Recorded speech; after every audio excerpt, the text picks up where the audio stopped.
We're joined now by the former head of U.S. Central Command, retired General Frank McKenzie. General, happy Easter. And the same to you, Ed. So it took just under 48 hours to find the missing weapons systems officer after the jet they were in went down in a remote and mountainous area of southwestern Iran. The weapons officer was hiding in a mountainous crevice, we're told by a senior administration official. What's your assessment of how the search and rescue operation went? So I think I'd draw two lessons from it, Ed. First of all, the excellence of the joint force, our ability to rapidly pivot to look for a downed air crewman. We train for this endlessly. It's a part of every time we send air crew over enemy territory. We have detailed, elaborate plans to go get them.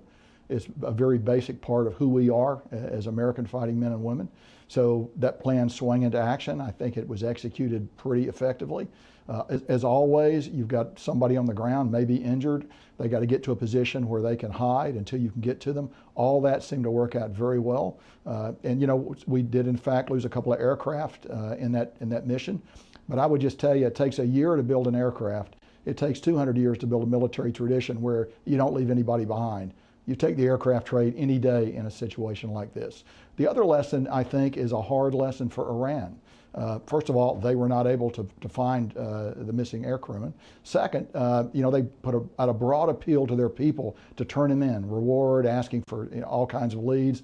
That does not appear to have been successful. And that would, I think that's maybe a sign of disaffection, don't know. But you can't be happy with that if you're a senior leader in Tehran this morning.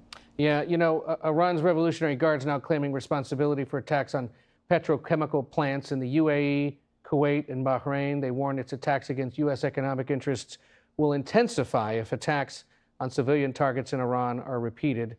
Does Iran and its proxies retain the capacity to inflict serious damage at this point? They have the ability to inflict damage. They do not have the ability to gain mass effects. And by mass effects, I mean firing many, many dozens of rockets, missiles, or drones. I think that capability has been eroded steadily since this campaign began. And frankly, at about plus 30 days into this campaign, I think if you're at Central Command, you've got to be reasonably satisfied with where you are right now. In fact, Ed, when I was the CENTCOM commander, if you had given me this situation at plus 30 days, I would have rejected it as being too optimistic by far. So we've had good effect. Our effects are going to continue. It's going to be increasingly harder for them to launch missiles and rockets. We may not get to zero for a while, and I think there's still some time ahead, but everyone realizes that. But I think we're on track here. This campaign is moving very effectively, and I believe the pace will pick up every day. To your earlier point, the president said something interesting to Fox News this morning, revealing for the first time that the U.S. earlier this year had sent a, quote, lot of guns to the Kurds who live in northern Iraq, northern Iran, for use by protesters. So he wanted them to use these weapons and said, you know, he's inferring now that he was sending weapons to have the Iranian people rise up. Well, Wednesday night, though, in his big speech clarifying what the war is all about, he said this campaign is not about regime change. But if they are now, in fact, arming protesters, what might that signal? Well, I think you want to put pressure on this regime in every way that you can. Arming Kurds certainly increases pressure on the Iranian regime. We know from history that leadership in Iran responds when existential pressure is applied to the regime. Arming the Kurds moves you a step closer toward that. Even if your ultimate aim is not regime change, getting the regime in Tehran to a place where they'll make a deal that's to our liking is going to be the inevitable byproduct of intolerable pressure that's placed on them. And I think all of these add together to do that.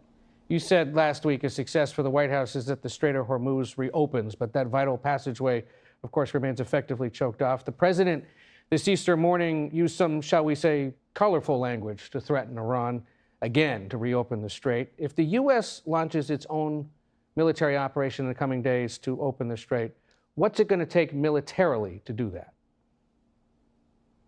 Well, let me say, first of all, we do have the ability to open the Strait should we choose to do it. And what you're seeing now are what I would call the precursor of the initial steps in such a campaign. You want to reduce Iran's ability to fire short-range rockets and missiles into the Strait against warships. You want to take out their fast attack craft. Think of them as cigarette boats, large, powerful, outboard engined boats that can race out and get among ships and cause direct damage that way. What we're doing is we're going after all those vessels, and that's where A-10s, attack aircraft, attack helicopters, and other slow-moving, low-altitude platforms are so very effective. So we're in the process of removing those right now. At the same time, we're working to get rid of Iran's mine stockpile.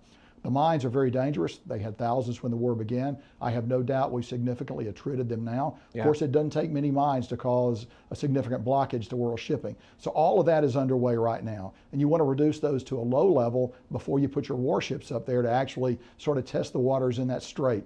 I have no idea what Admiral Cooper's decision-making process is going to be for that, but I think we're well on the way to achieving those goals. Can the Strait be reopened with an air and naval campaign, or are you going to need ground troops? I think it could be opened with an air and naval campaign, and the use of ground troops would probably be along the line of raids. And remember, a raid is an attack with a planned withdrawal, where you don't plan to stay. The one exception might be Kurd Island. I know the president has talked about it. I think it has a unique place in Iranian culture because of one thing, if you seize it, you're holding Iranian soil. Secondly, it is the critical node through which all their oil supplies pass. By seizing it, you have the opportunity to cut that off, inflicting grievous damage on the Iranian economy, and yet with the opportunity perhaps to return it as part of a negotiation process. Further, you don't permanently damage the global economy by destroying the infrastructure. So I think Kurd Island is a very lucrative target. I'm sure we're looking at it hard right now. I have no idea if we're going to choose to go up there. In our last 30 seconds or so here, General, bottom line this, the president says 2 to 3 weeks is all that it's going to take. Would you agree with that, or is it going to take longer?